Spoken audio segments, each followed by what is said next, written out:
এটা ছিল জুলু ক্যাম্পের ফাইনাল ডে অ্যান্ড এই দিন গিয়ে আমাদের সমস্ত সাইট সিনস করার ছিল, কিন্তু ওয়েদার খারাপ থাকার জন্য আমরা ওল্ড সিল্ক রুট ভালোভাবে দেখতেই পাইনি। তাই প্রথমেই চলে গেছিলাম আমরা নাথাং ভ্যালি। ওখানে কিছু সময় থেকে আমরা চলে গেছিলাম এলিফ্যান্ট লেক।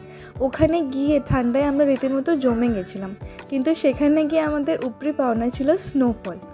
তারপরে সেখান থেকে আমরা আসি বাবা মন্দির, যেখানেও আমরা কিছুটা স্নোফল পেয়েছিলাম।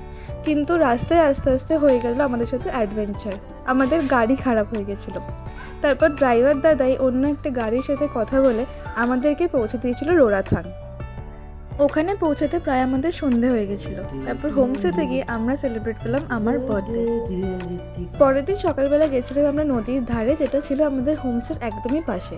ওখানে গিয়ে কিছুটা সময় কাটিয়ে তারপর ফিরে এসে ব্রেকফাস্ট করে আমরা চলে এলাম এনজিপির পথে। এই ছিল আমাদের ছোট্ট একটা জুলুকি ট্রিপ। তোমাদের কেমন লাগলো আমাকে জানিও। দেখা হচ্ছে নেক্সট ভিডিওয়।